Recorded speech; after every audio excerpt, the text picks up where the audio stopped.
Bum, bum, da da da da da, bum, bum, da. Hey guys, what's up and welcome back to the Roomies Digest. My name's Christine, and if you clicked on this video, you know that you're here for episode 2 of Battle of the Books. Okay, so to explain quickly, Battle of the Books is a series that I started on our channel in January where I give creators from different platforms like BookTube, Bookstagram, and BookTok the chance to recommend me books. And by books, I mean 1 book per person. So I end up reading 3 books, and then by the end of the month, I decide which platform or which creator recommended me the best book, thereby giving their platform 1 point. At the end of the year, there will be 12 episodes or videos and 12 points. The platform with the most points is going to be officially the best platform recommendee of 2023. So last month, it was crazy, it was wild, it was my first time doing Battle of the Books, and it was kooky. It was kooky bananas. If you guys are interested, I'm gonna link that up in the card. You guys can go ahead and watch it. But this month, I decided to take more of a pivot, okay? I tried to do a genre last month that I thought each person would kind of recommend me, and that is not going to work out, I don't think. I don't think I can do that for the rest of the year because I think people just are gonna recommend me probably adult books and probably books that they know that I'm gonna like. So I tried doing the YA thing last month. That didn't really work out, but this month I am confident that these 3 creators are going to be recommending me romance books. So let's go ahead and get into who we have in this episode this month. So first off, we are going to be introducing our bookstagrammer for this episode. It is Manda from Ginger Snapped Reads. This is one of my good buddies, my good friends, and she actually has some of the best romance recommendations out there. She usually gravitates towards darker romances, smutty romances, so I'm very, very interested to see what she's gonna recommend me. I know personally every book that she's ever recommended me I really, really like. So this is gonna be so much fun because I think she really knows my taste, and I think she's very good at kind of seeing, you know, what I'm gonna like. And if I had to guess a book that I thought she was gonna recommend me, I think I would say There Are No Saints by Sophie Lark, or maybe Anastasia by Sophie Lark. I don't know why I think it's Sophie Lark, because I know that Manda's favorite kind of like trope-ish is like an isolated wintry setting, but I just feel in my bones that she's gonna give me a Sophie Lark. Like, I think that's gonna happen. So let's go ahead and watch her video and see what she recommended me. Hello, it's Manda. Today I'm going to be doing a recommendation for Christine. So I'm against some good girlies, so I'm a little worried, but I am going to recommend Heartless by Elsie Silver because yeehaw, it's time to save a horse ride a cowboy. And I think that you're going to love this book because it has a cute son, it has laugh out loud moments, it's nanny, single dad, small town romance, which I know like horse girl smut, we don't know about it, but I promise you, it's going to turn you around.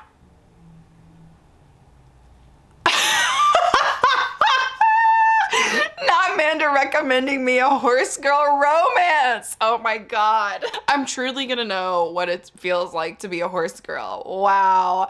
I honestly just shouldn't. I'm not gonna guess anymore because I don't even know. I don't know. Is it funny to just see me be wrong? That's so funny. Oh my God. And of course she's like in her little isolated wintry setting clothes. Ah, look at her. Okay, I have no idea what this book is about, so I'm gonna have to look this up. Okay, I brought my Kindle for this special occasion because I knew Amanda was gonna recommend me something from Kindle. Okay, so this book came out in 2012. It's number 2 in the Chestnut Springs series. There's a 13-year age gap between this woman who is working as a nanny for the grumpiest single dad she has ever known, until I get him into a hot tub one night for a game of truth or dare. Wow, I can't even read anymore because I already know I'm gonna love this. Wow. I love an age gap. Wow, romance is so fun. Okay, that sounds really fun. I'm excited to read this one. That just is so funny. I can't believe that you just gave me a horse girl rec, Amanda.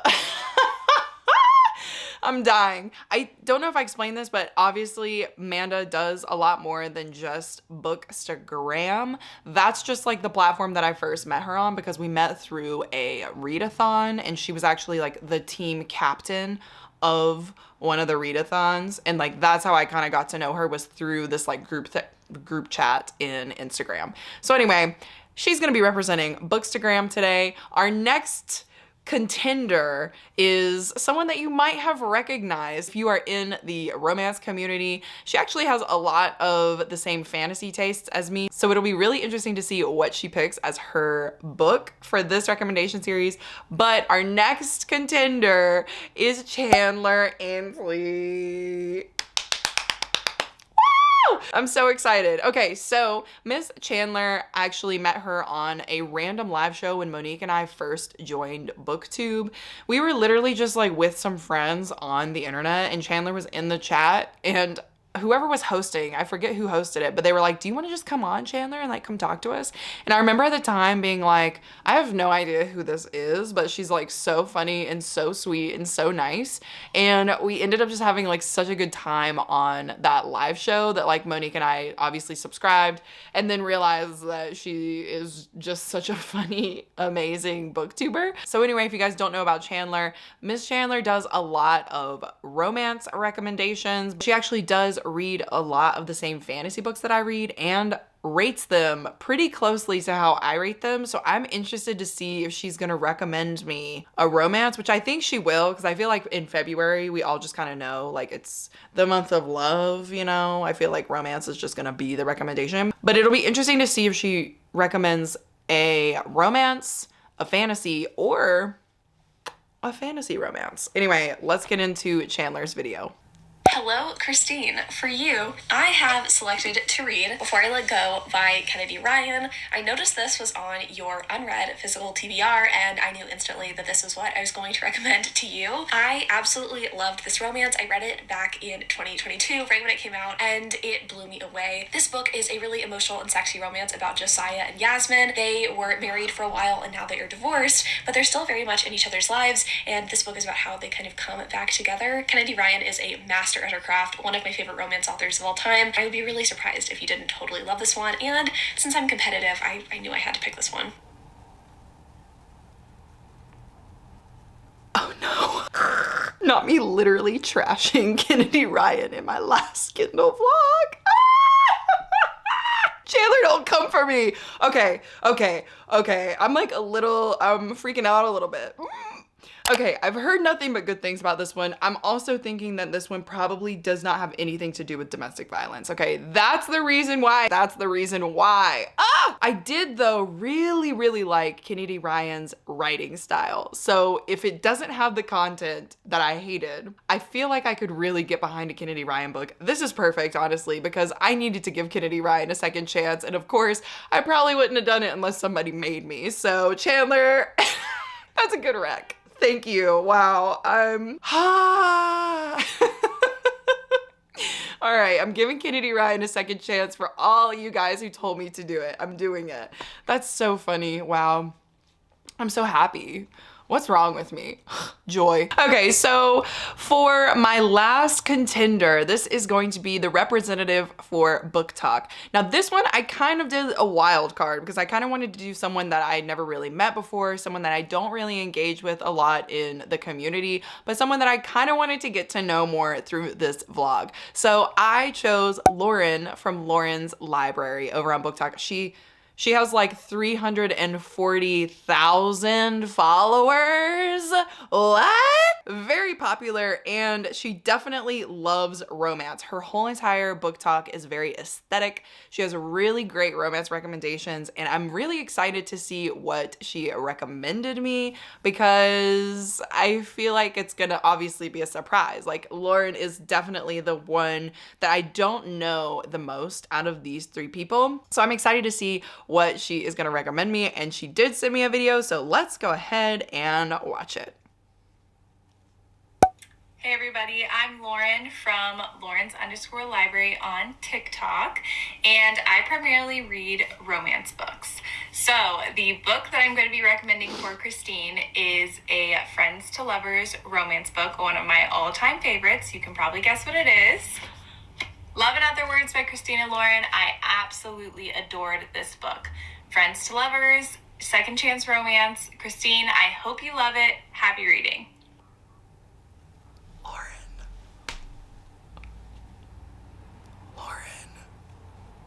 How did you know that I really wanted to read this book? I'm so glad I didn't pick up this book yet.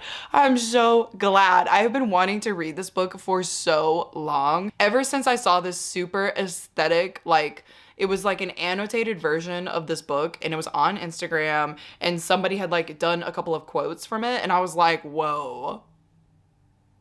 This book looks so good. Wow, I'm shocked, but I'm not shocked because that's such a good recommendation. Wow. Wow. I think everybody really knocked it out of the park for this one. I'm super excited to get into these books. I can't say that I'm any like less excited for any of these because they all sound really, really good. So I'm ready to get my hands on it. This is gonna be a riveting round because I already know these are gonna be neck and neck. Like romance. I'm a fool for a good romance. Wow, 'tis the season, baby, 'tis the season. Okay, we're gonna go ahead and get started. I'm so excited that you guys are here, so thank you so much for joining me on this second episode of Battle of the Books. And yeah, what good recs. I'm gonna go start reading. See you guys in a little. Okay, y'all, I'm officially a horse girl now. I have finished Heartless by Elsie Silver. Elsie Silver? Oh, dang. What is her name? I'm so sorry, ma'am. Oh, it's Elsie Silver. So I finished Heartless by Elsie Silver. Things I can tell you about this book, and I don't have a 50% check-in because I really just I ate this up. I was on set the past couple days. I had some time to sit and read. This one's on Kindle Unlimited, and it is an age gap romance. I'm talking the main character, the woman is 25, the man is 38. There's a young child that he already has, so it's like single dad. It's on the farm, small town, but it's not really about the town. It's more about the farm. What's another trope in here? Definitely like a found family of sorts. And I feel like this main character was so much fun because she is exactly how I would want to be around like the people that I love. Not necessarily her and the guy's relationship, but like her protecting her family. I was like, yes, girl. Yes. Okay. The spice scenes in this one were very spicy. Like it was like night and day. Like this man is a father, you know, he's a single dad, and that doesn't necessarily mean you gotta be boring, you know, it doesn't mean you gotta be white bread. So he really pulled it out in these steamy scenes. Like he really flipped the switch. Something happened to him. He just transformed into like a sexual being, you know, like a god. So that was really quite shocking. Like I was just kind of like, what? Where did this come from? But that's just how he likes it, you know what I mean? So that's how he is. Anyway, so I think that part was probably the most jarring part, was their like smut scenes, because it didn't seem like his character to me, and it was like spicy. My cat's eating a plant. Hold on. Oh my god. My cat really thinks he can be out there on my porch eating plants that he's not supposed to be eating. Now I know he's about to throw up. Lord D, 5 a.m. I know all I'm gonna be hearing is anyway. So yes, where was I going before I had to put Sherman in line?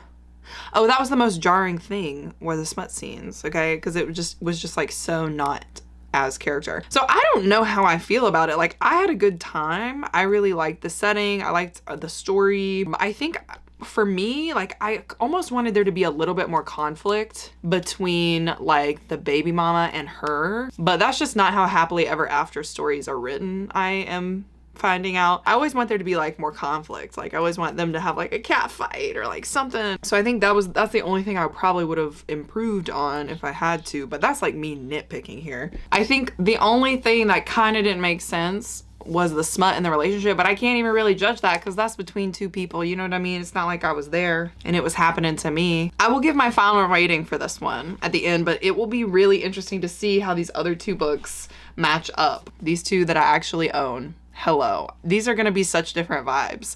I feel like the first one was like a really smutty, kind of like small town romance. This one I think is going to be incredibly like just heart-wrenching. It's going to be very good writing because like I said in my Kindle Unlimited vlog before, like Kennedy Ryan, I love the writing style. So this will be really interesting to see if I love the plot. And then this one, I think this is the next one I'm going to read. Okay. So Macy Sorensen is settling into an ambitious, if emotionally tepid routine. Work hard as a new podiatrist. I can't read. Okay, first of all, Booklist said it's a dynamic love story that will restore anyone's faith in love. That's a lot. That's a lot of pressure. All right, so let's see. All right, plan her wedding to an older, financially secure man.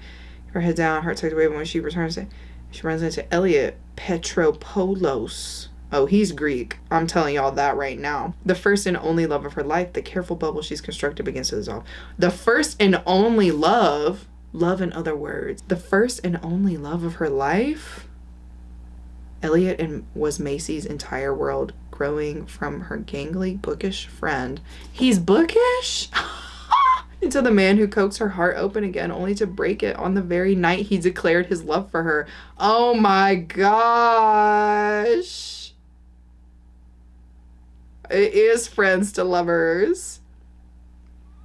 Oh my goodness. Oh my god. I think I'm reading this one next. Okay, set in San Francisco, friends to lovers. Apparently what happened was when they were kids, they like, one of them confessed their love to the other and then something happened. Like look at Sherman right here. He's so funny. And then something happened to make them not talk to each other for like 10 years. So what I'm getting is people we meet on vacation, but like times 10, you know what I mean? That's crazy. Okay, I'm excited. I like Christina Lauren. I know a lot of people are hit or miss, but I really feel like this one is going to be super, super good. Now in the past, I think all of my Christina Lauren books have been 4 stars, like 4 to 4.5. I don't think I've ever had a 5-star read. So this will be interesting. Like it'll probably be down to the number on the call pile because I'm feeling like Heartless might be in the same realm. So we'll see. We'll see which one takes the cake, but I'm really excited. All right, so that's the next one. I'm gonna get off here. I'm gonna talk to y'all in a little bit. This one is like 400 pages. So I'm gonna get right into it. I'll see y'all in a little.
This is a new vlogging angle. It might be a little echoey because I'm in the green bathroom, which is our second bathroom, the bathroom that's famous on YouTube. Anyway, I was going to just like wash my face and do my skincare and then talk to you guys about the vlog chicken. But I thought, why wouldn't it be fun to do skincare together? Sorry, I heard my cat. He's meowing and looking at me. Okay. Basically, I just like washed my face with, not me trying to be a freaking like lifestyle influencer. I'm really not, but a lot of people do ask me about my skincare, so I thought I'd share it with you guys. Anyway, okay, so I washed my face with this guy It's a hyaluronic acid like cleanser, like moisturizing cleanser. It's got hyaluronic acid and pro vitamin B5. It just makes me feel snatched, okay? I don't know if that's actually what it does, but that's what I use. And then going in after that, I do like a hyaluronic acid toner by Haru Haru. So it looks like this. I believe it's the rice toner. Let me double check. Black rice hyaluronic toner with the first essence in it. I just do like a couple of shakes of this and then lightly kind of put it on my face. I realize when people do their skincare routines, a lot of people, like when I watch them, at least on YouTube, they'll pull at their face because they're like talking and trying to put on their stuff, and I just, oh my god, it's the worst thing for me. So I'm like, whenever people pull at their face, I'm like, you're creating wrinkles. So anyway, I try and do everything really lightly. I used to be pretty rough with my face when I was younger because I just didn't know anything about skincare. Like my mom doesn't really do much for skincare. She just washes her faces and puts on moisturizer, and no one in my family really does either. So I don't know. I've learned a couple things in the past couple years. That's what I've learned. Anyway, so what I'm doing right now is I am putting on this Paula's Choice exfoliate. This is like a, what would you call, like a, I don't want to say acid, but like a chemical type of exfoliator, right? Because there are two kinds. There's the kind that you would usually think people would use, which is that like rough, like St. Ives kind of exfoliator, and then there's like a chemical exfoliator which like gets into your pores. I just put it, Sherman, what? Come here, come on. Okay, my cat's meowing, I don't know why.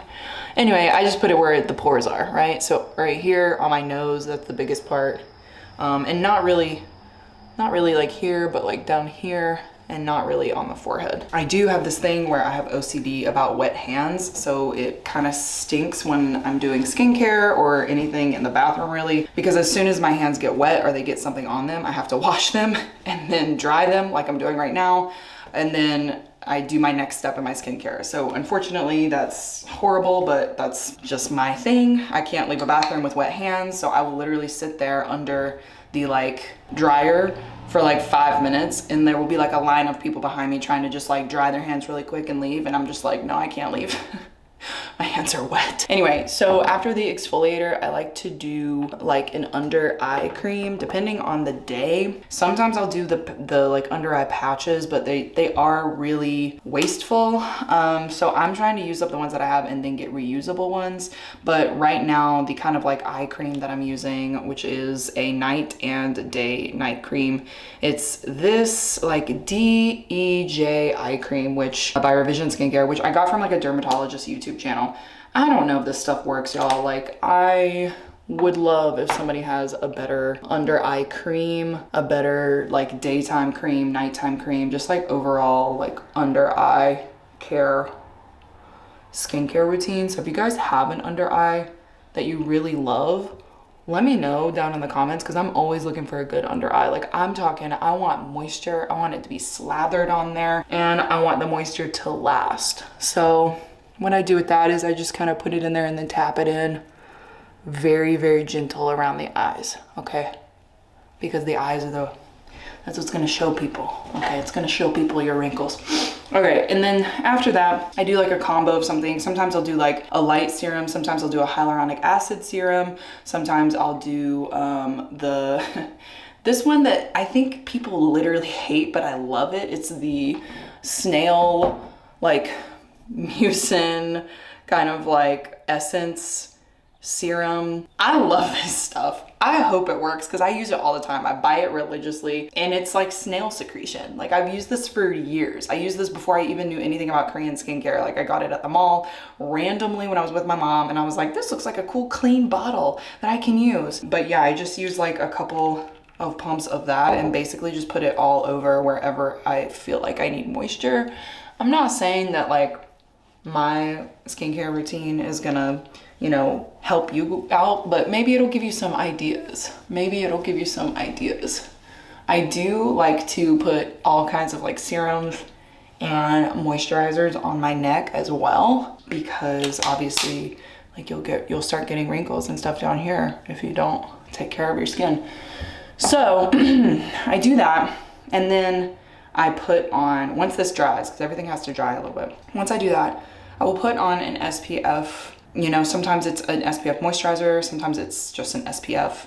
It's at least 15 SPF. Usually I go for 30 or 50. The 50 one I'm using right now leaves kind of like a white undertone, so I always have to put like moisturizer and then makeup on after it. So like there is that, but I'll usually do the SPF and then do a moisturizer. My SPF is in my room where like all my makeup is, and I'm not gonna put that on right now, but I just wanted to let you guys know that that is what I be doing to finish up my like daytime kind of skincare routine, my morning skincare routine. But yeah, anyway, so back to the point of this whole vlog check-in. So I haven't seen you guys for a while, and that is because my cousin has been in town. We have just been hanging out. It's been rainy, which kind of stunk because she was here for the weekend, and she's from the East Coast. So her whole trip was just a rainy, crazy mess. And I was like, girl, I promise it is not usually raining in LA. Like we're having unusually rainy weather, which is great for us. We're like out of our drought. But of course, like if you're visiting LA for the first time, like it kind of stinks because you can't do anything fun. So we did end up going to K Barbecue, and it was a light enough rain that like we could go to Universal Studios. So that was cool. We had a fun time, but she actually just left this morning, and it is Sunday. This is the Roomies Digest like content creation day, the day that we do stuff. We just launched our Patreon today, which was like, I was like, whoa, me and Monique are both so nervous about it. We're like, oh my God, do people even like want a Patreon from us anymore? So we've been developing it for a long time. We finally feel comfortable like sharing it with people. So hopefully people like it. If you guys are interested in the Patreon, I'll go ahead and link it up in the cards. You guys can take a look at it. No pressure though. Anyway, so that was nerve-wracking this morning because we're both like sitting at our computers like, are we really doing this? But we are, we're doing it. We done did it. So now I have like a little bit of time to like read until Monique and I start creating content for the week. So what I'm gonna be reading is Before I Let Go by Kennedy Ryan. This is a pick from Chandler, who I'm pretty sure loves Kennedy Ryan. Like Chandler has had nothing but great things to say about Kennedy Ryan. And I thought this was such a funny pick because I literally just read my first Kennedy Ryan. It was Long Shot, and I hated that book. Like not like hate DNF, like I'm having a horrible time. Like she's a great writer and I love the writing, but the content of Long Shot, I hated. I hated everything about it. I don't like domestic abuse. Like I don't like domestic violence, especially when the character is trapped and she can't like get out of it. It's almost one of the reasons why It Ends With Us was not really like my favorite book either, because I just don't want to see women going through that trauma, you know, especially when like they more often than not cannot fight back. Not that they don't like want to, but like they just cannot because of the circumstances of the situation. So that was really stressful for me. Good news is Before I Let Go is not about that, I don't think. This is a second chance romance with two people who are married but separated. They have 2 kids, they have a business together, and they're basically trying to learn how to live with each other, how to co-parent with each other, how to be business partners together as a separated kind of couple. But every time they get together, every time they're around each other, sparks fly, and there's like this undeniable chemistry, and these feelings come up, which then also brings up the old problems in their marriage. So I'm really excited to get into this one because I know I liked Kennedy Ryan's writing. I know I liked it. So I think I'm gonna like this a lot. And also this book has caught my eyes so many times just because of the cover. Like stunning, beautiful. I'm loving it. So yeah, that's gonna be the check-in that I'll go into next. I'm really excited for this one. If I had to, depending on the content, okay, depending on the content, I'm thinking it's at least gonna be a 4, if not a 4.5. We'll see if it's a 5 stars. If it just knocks my socks off, whew, we'll see. But anyway, excited. I'm gonna read this for a little bit and I'll check in with you guys soon. Okay, y'all, I have to just say something about this book really quick. There is a plot point in here that's mentioned in the very beginning of the book. It's like a trigger warning, and it is stillbirth. It's not a surprise. It's not a shock. Like, that's what the story is about. This is like part of what our main character is going through, among other things. And I'm gonna tell y'all, nothing makes me more mad than teenagers. Nothing makes me more mad than a teenager, and specifically a young person who has just become a teenager, and they think they all that. And they think they know better than their parents. And they up in here talking back. I'm sorry, but this little girl, because our main character, her and her husband have 2 children. One of them is a 13-year-old girl. One of them is a 10-year-old boy. The 13-year-old girl is up in here blaming her mom for her emotions that she had after having to deliver a stillborn baby. These are truly parents in this book. These are truly parents, because if I heard all this, I would be popping her butt. I'd be like, are you kidding me? You're over here blaming your mom for stuff that was out of her control? I think I see why. Yasmin divorced Josiah. I think I see why. Because if he wasn't up in here defending his wife the whole time, it sounds like she was going through something and he just kind of like let her be, which everybody goes through grief differently, and it's hard to help people when they're depressed. Like you as the person who's not depressed, you aren't sure what to do. You're not sure if you should be there, if you should just leave him alone. You know what I mean? But like, the one thing he can do is parent his children and make sure that they're not talking crap about their mom. I need to read more to see how this developed and to see if that's what actually happened. But gosh darn, like, yeah, maybe he did need to step up for his wife, you know? And that's not to say he didn't go through some stuff, because I know they did. Like, I know he lost his auntie and they were having some tough stuff going on. They might have almost lost their restaurant. So like, it's just like one thing after another. But I don't know. I mean, like, maybe this is a lesson that he needed to learn, you know? Like, if you really wanted to prioritize your relationship, maybe you should have prioritized your relationship instead of saying it was all Yasmin's fault. Because maybe she initiated it, but she obviously didn't feel supported. She felt like she had a weight on her that was never being taken off. You know what I mean? Ooh. This little girl's trying to get a pop. Anyway, not that I would pop her, but I'm just like, he should have been stepping up a while ago. Anywho. Also, another thing, how does Josiah think it's okay to bring over to Yasmin's house to hang out with his kids and not tell Yasmin?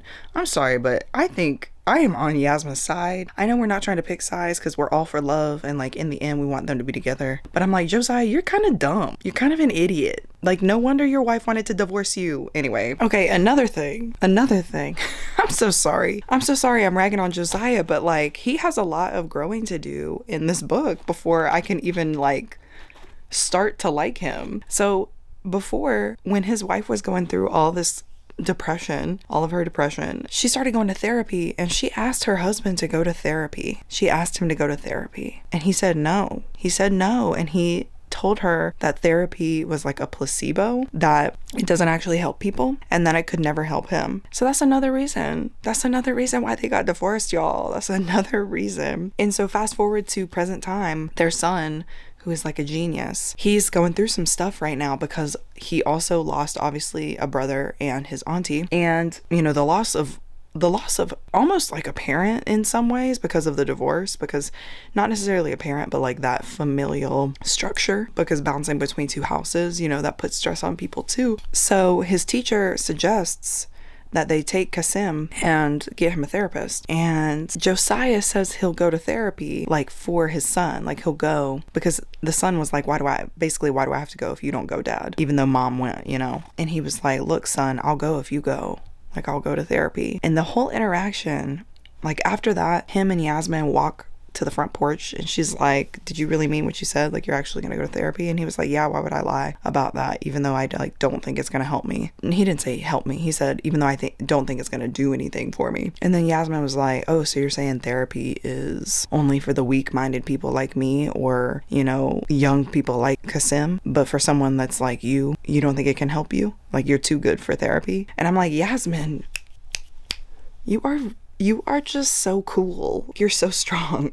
And Josiah is such a loser, low-key. Like, not a loser, but like, because obviously he was taking care of business, but like, how can he be so disconnected? Like, how can he be so disconnected from his wife? I've only spent a couple of hours with this book, and I can only imagine what Yasmin was going through for years, feeling this way. Not years, I guess it was like a year, but like every day for a year, feeling depressed like this, and then having your husband be like, yeah, therapy's not doing anything for you, but stay depressed, you know?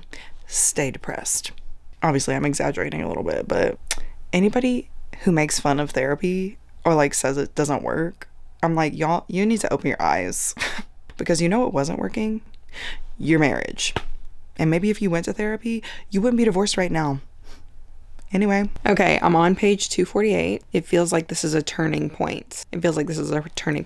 Our boy Josiah has finally started going to therapy. Thank the good Lord. And I'm loving it because it's unpacking literally everything. He's realizing that he was emotionally unavailable for his wife during her time of grief, and they're both realizing that in their grief they were incompatible. This is why I love stories about grief, okay? Because everybody deals with grief differently. Some people have to like steamroll and like go right through it, and some people have to sit and marinate almost and try and figure out their feelings like in that moment slowly. Obviously, steamrolling is not the best solution because you don't actually ever deal with your emotions. It does make you the type of person who like takes a little bit longer to like come around to that fact of like something has happened, processing those emotions, processing the grief. I'm like eating this up. I think I've told you guys before, but if I haven't, I love stories about grief. I think people are just so interesting, and grief is like one of the most pure emotions. It's one of the most pure emotions because it's something you really can't control it, and it's something that you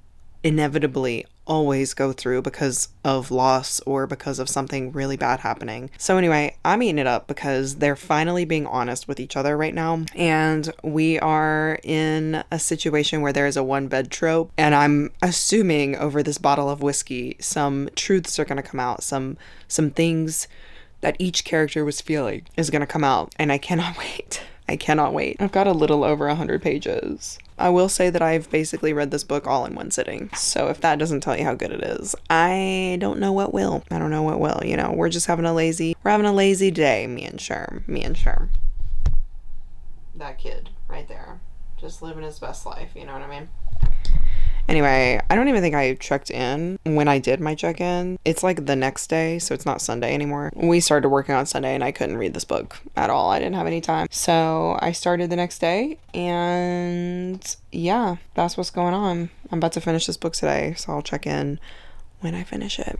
Okay, y'all. I just started this book. I'm not kidding. I'm on page 3 and I already started tearing up. And I know that we have to check in about Before I Let Go, which we will, but I just want to interrupt this program to let you guys know that this book might win it all.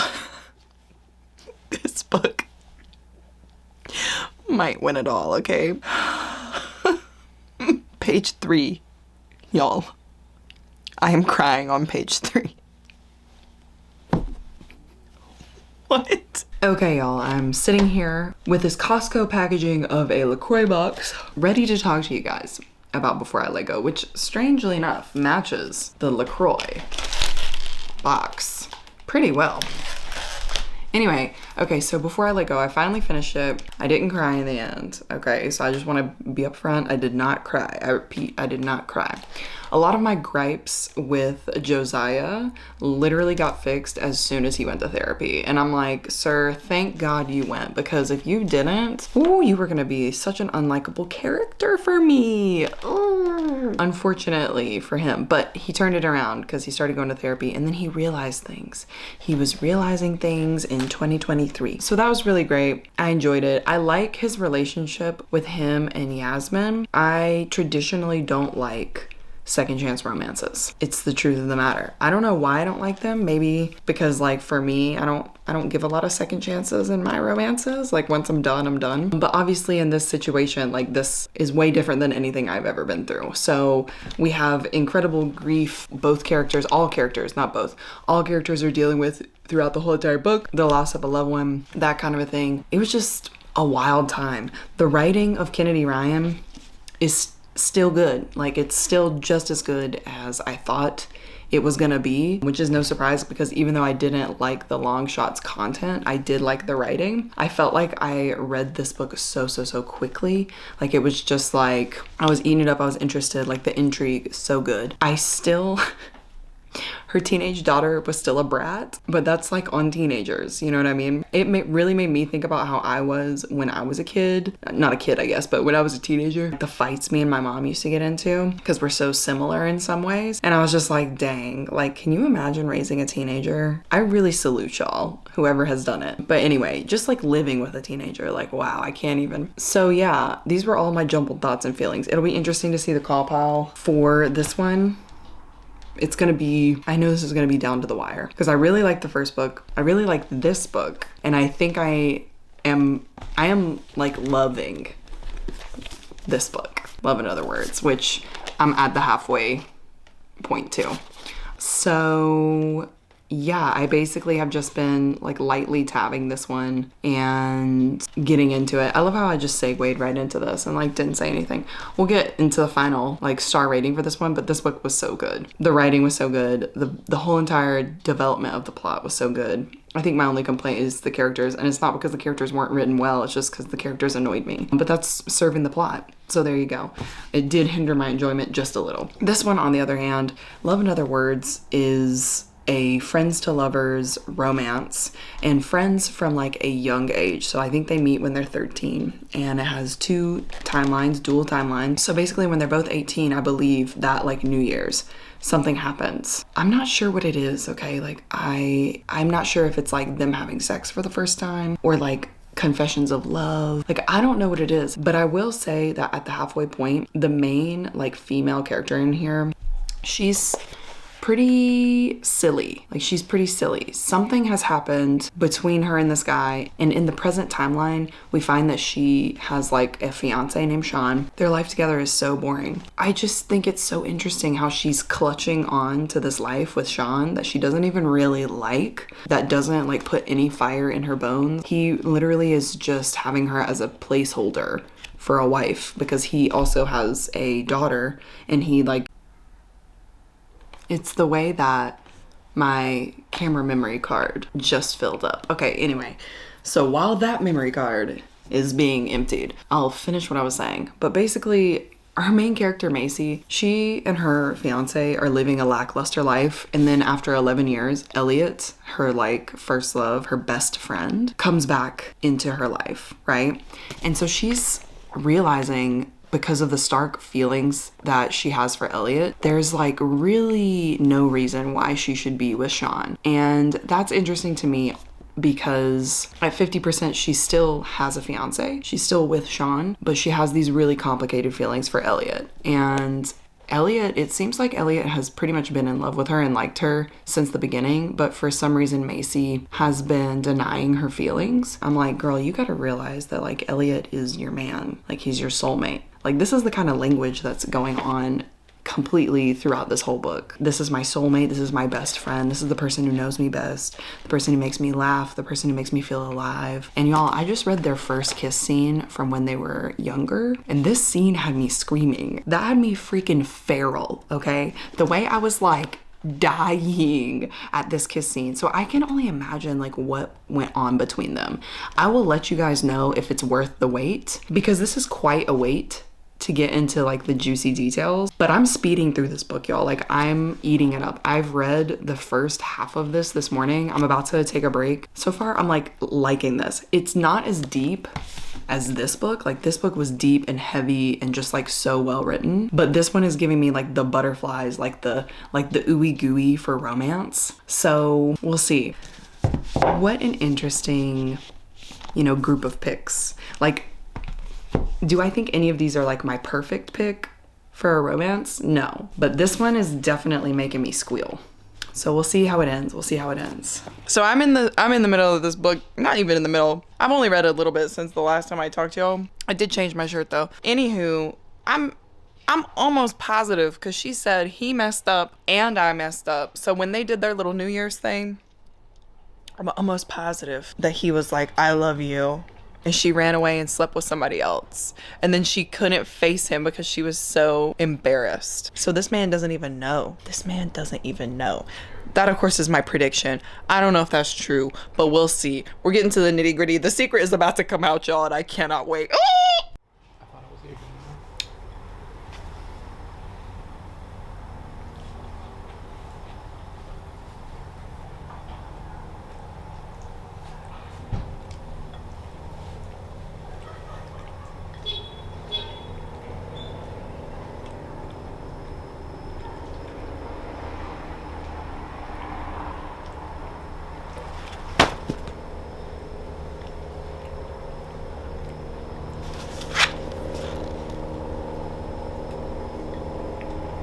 Okay, here's hoping that we have enough space on the memory card. We are literally in a race against the sun right now. So we are gonna close out this vlog. I will give you the call pile, I'll give you the winner, and then we'll know who won this round. This was a tough one. This was a tough one. I obviously have finished Love and Other Words. This is probably the best Christina Lauren book I've ever read. What do I have to say about these 3 books that I read? Well, first thing I kind of noticed is that there were all children in each of these recs. Either there was like a single dad or, you know, the actual main characters had children. I don't know what that means. Like I haven't really, you know, put too much thought into that, but that was definitely a commonality in all of these recs. The second thing is there were emotional ties to every single one of these books. In the first book, we of course have our horse girl romance. That one, our main daddy is basically trying to deal with his abandonment issues, which is really tough, especially when you're trying to raise a young child and answer questions about why his mom would rather leave him instead of like being with him and his dad. You know what I mean? That's what happened in our first book. In our second book, obviously, this was the book that had the most grief in it. This really was more of like a grief book instead of a romance, in my opinion, but it was beautiful to see the relationship between the characters. I've talked about how crazy that book was. Like I've talked about what those characters went through. You guys will just have to experience it for yourself. It's definitely a book that you should look up triggers for, like if anything, because those characters go through a lot. They go through a lot of loss and they go through a lot of dealing with their grief. And me personally, I like those kind of books. So it's safe to say that I really liked this one a lot better than Longshot, but you know, do with that what you will if you're actually going to read this book. Last but not least, of course, we have Love and Other Words by Christina Lauren. This book is also dealing with loss and grief, but it's in a completely different way than Before I Let Go. In Before I Let Go, I feel like we got into the nitty gritty of the grief. Like we were like, yes, we're going to therapy, you know, we're fighting with our spouses, we're trying to deal with these teenagers who blame us for everything. Like that was all happening. In Love and Other Words, it was truly a romance, and our main character in that one was so young dealing with loss. Like she wasn't an adult who lost these people, you know, as she was like in her 30s. She was literally going like through her high school years in this book.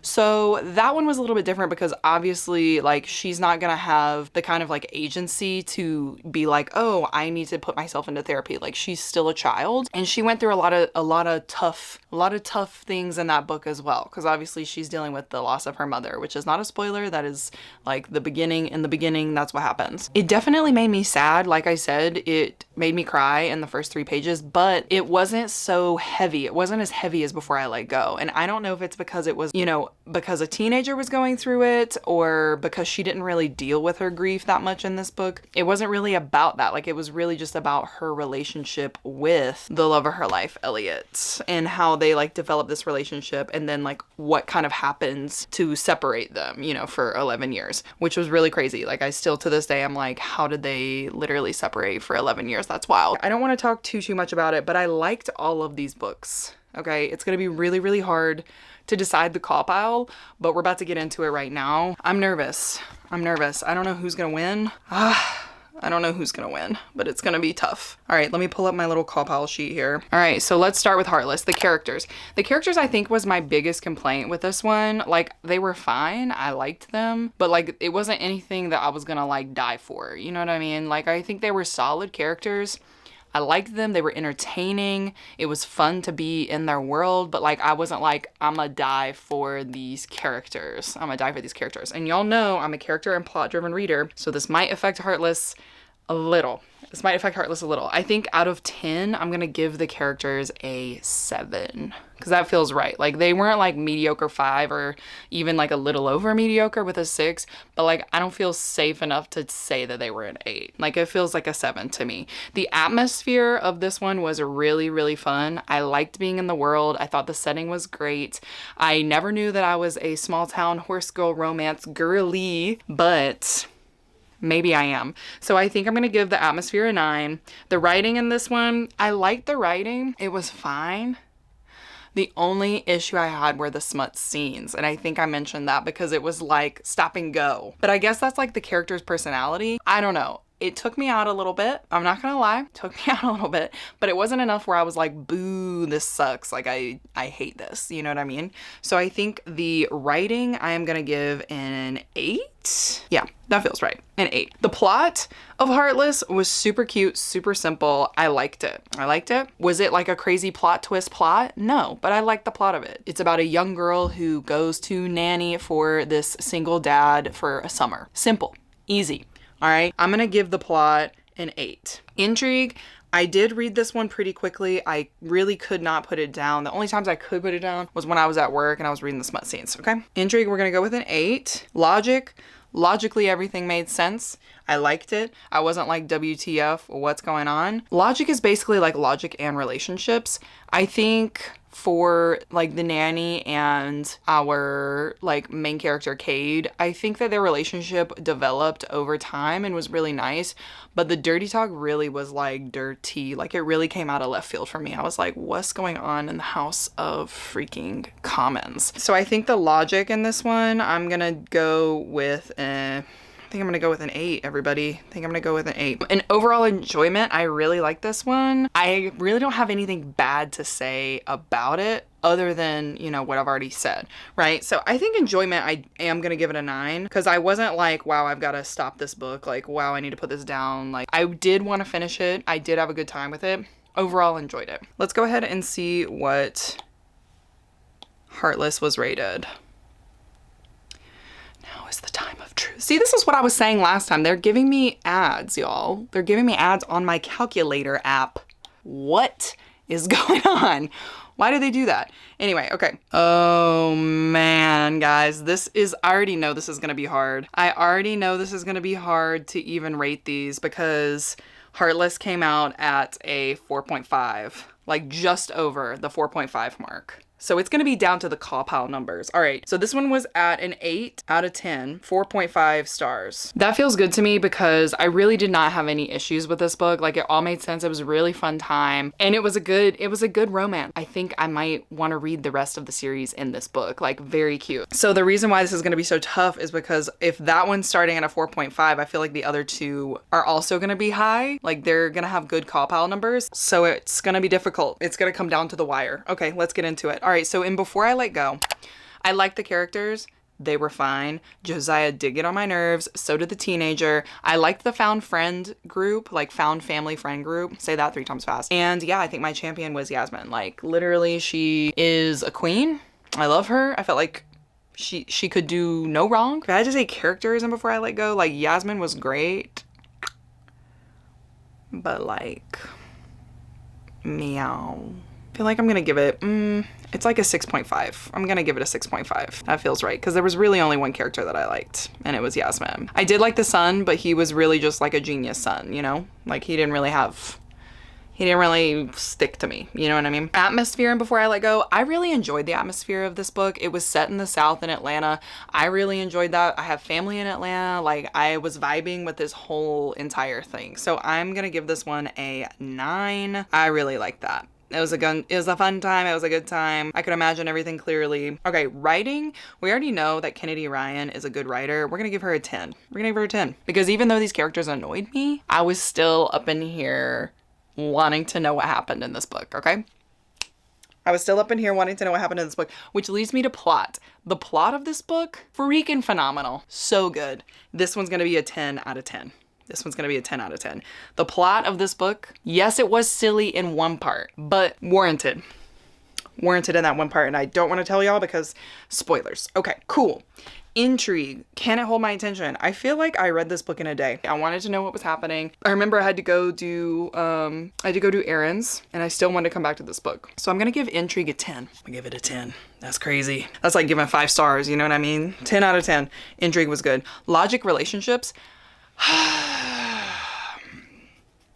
Y'all know this is my gripe. Y'all know this is my gripe. Logically, it made sense what happened in this book, but like I really did not like Josiah. Him in this relationship, like he was the weaker link, unfortunately. Yeah, and I cannot give him a 10. I cannot give them a 10, y'all. So let me think about this. Their relationship, whew. But I loved it. I loved it. Like once they got their crap together and they started going to therapy, like it was great. Okay, it's an 8. That's how I feel. It's an 8. It's an 8. It's not perfect, but it's not bad. Okay, that makes sense. 8. Okay. And then enjoyment. I really enjoyed this book. I thought it was great. Was it like, you know, like, am I going to read it again? Maybe. I really enjoyed the grief aspect. Like I told y'all, that's my jam. That's my baby. That's my boo. So I'm going to give it a 9. I'm going to give it a 9. All right. So let's run this. Let's run this in the calculator that has ads on it. So crazy.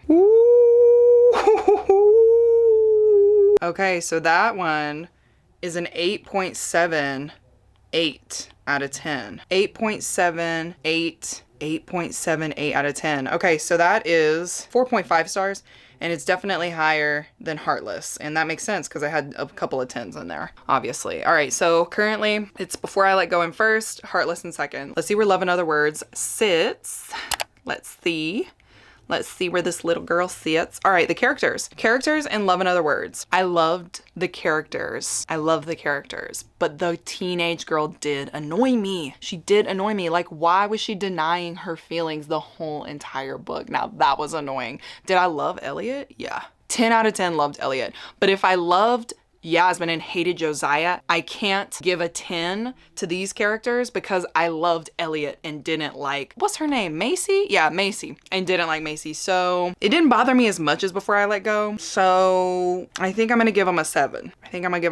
Elliot was definitely a good character, but then some of his decisions, bless him. Even though I did love the dad, like I kind of low-key would die for the dad, but it's fine. He wasn't a main character. We can't really count him. You know what I mean? Like we loved him. He served a purpose. He's keeping it from being, you know, a low score. Atmosphere in this one, loved it. Okay. Love the atmosphere. I love the description of the cabin up in Northern California. I love the description of the reading room up that her dad like built her by hand and like painted stars in the sky of this library. Like that's amazing. Loved it. Okay. So the atmosphere is definitely going to be a 9. It's definitely going to be a 9. I don't know why I'm holding out on atmosphere. I gave every single one a 9, even though I liked it. So like, should I have given it a 10? I don't know. I feel like a 10, I would just be like, wow, it was like so awesome. You know, the descriptions, amazing. The writing in this one, loved it. You know what I mean?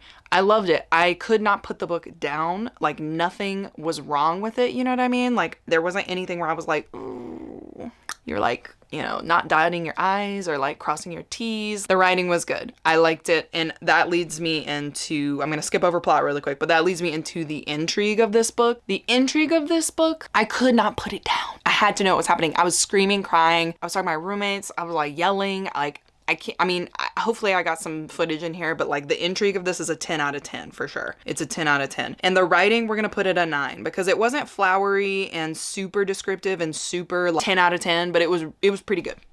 It was pretty good. And plus I like Christina Lauren. Like I always pretty much like the writing. So I'll say that. The plot of this one, crazy. Okay. The twist. I was guessing and guessing and guessing what it was going to be, y'all. I was literally like, what could possibly be the plot twist? You know what I mean? Plot? I'm gonna give it to him. I'm gonna give it to him. I'm gonna give him a 10. I'm gonna give him a 10, okay? Give him a 10. All right, next one, logic. Logic in relationships, The relationship between Macy and Elliot, y'all, unbreakable. Unbreakable. Like, no wonder so many people tab this book. Like, it literally truly is so good. Like, the stuff they say to each other, it's just like, I can't believe it. Like, Macy thinking that this is her soulmate the whole entire time, but like holding that back because he hurt her so badly 11 years ago. And just like them developing this relationship from like 14 to like 29, basically. Gold. So good. So amazing. I don't even like friends to lovers. Like, I'll tell y'all that. I do not like friends to lovers. Because in my opinion, I'm like, if you're friends for so long, like, y'all should have already hooked up by now. But obviously this is a particular case of friends to lovers. And so this one, like, logic in relationships, baby, it's gonna be a 10. It's gonna be a 10. Enjoyment. Loved it. Loved it. I enjoyed the frick out of it. I enjoyed the frick out of this book. Like, it was so frickin' good. So fracking good. I think you can see it in the vlog, but I'm like literally screaming. Like, I cried in the first couple of pages. Like, I was engaged with this book. Like, my enjoyment level, it was a good romance. I really liked it. I'm gonna give it a 10. I'm gonna give it a 10. All right, let's tally these babies up and see where Love in Other Words falls. This is wild. The sun is literally going down, and Love in Other Words got a 9.11. 9.11, which puts it into the 5-star range. That's wild. It was so good too. So good. Obviously on the Copile scale, it's a young 5, it's a small 5, it's a low 5, but it's still a 5. So the totals here, the endings here, we have Love in Other Words at the top at 9.11 out of 10. We have Before I Let Go at an 8.78 out of 10. And then we have Heartless at an 8 out of 10, which leaves the ranking at 5 stars, 4.5, and 4.5. Wow, that's so close. I knew this was gonna be close. I knew this was gonna be close. Oh my God. Okay, well, officially, that means that the winner of this month's Battle of the Books is Lauren from Book Talk. Oh my God, girl. Congratulations. Ah, that was such a close one. This is exactly why I wanted to be doing Battle of the Books, because I want to know who has the best recs. And in the meantime, like while doing it, also letting you guys know who these creators are so that you can follow them and get recs yourself. So congratulations, Lauren. You won Battle of the Books for February. You knew what the assignment was, but if I'm being honest, so did Manda and so did Chandler. These are all great creators that you guys should definitely be following. I'm gonna have all of their information linked below. And I just want to say thank you to all the creators who gave me their videos and gave me their recs. I say this every time, but it takes a lot to give recs to people, especially when the books are personal to you. I can never thank you enough for doing this, but I love you guys all so much. So if you guys aren't following these creators, make sure that you are. And yeah, that's it. That is the final clip for February's Battle of the Books. I hope you guys had fun and got some good book recs for this. I'm going to be starting my next Battle of the Books the 1st of March, and I cannot wait to share with you guys the creators for March, because this one, I think this one's gonna be interesting. I'm not sure if I'm gonna like the books. So anyway, if you guys are interested in keeping up with Battle of the Books, make sure that you are subscribed to our channel and you hit that notification bell so you don't miss another video from us. Go ahead and like this video if you want to support me and Monique on this channel, and make sure that you comment your favorite romance book down below, because I'm always looking for good recs. And maybe if you feel like it, comment down below like your favorite romantic like creator, like your romance creators, you know what I mean? People that I should be following on like Book Talk, Bookstagram, and BookTube. Another successful round of Battle of the Books, just in time to have the sun go down. So thank you guys so much for joining me. And if you made it this far in the video, go ahead and leave the hearts emoji so that I know that you love this series. All right, that's enough talking. Thank you guys so much for watching, and I'll see you next time. Bye. Bum, bum, da da da da da, bum, bum. Da.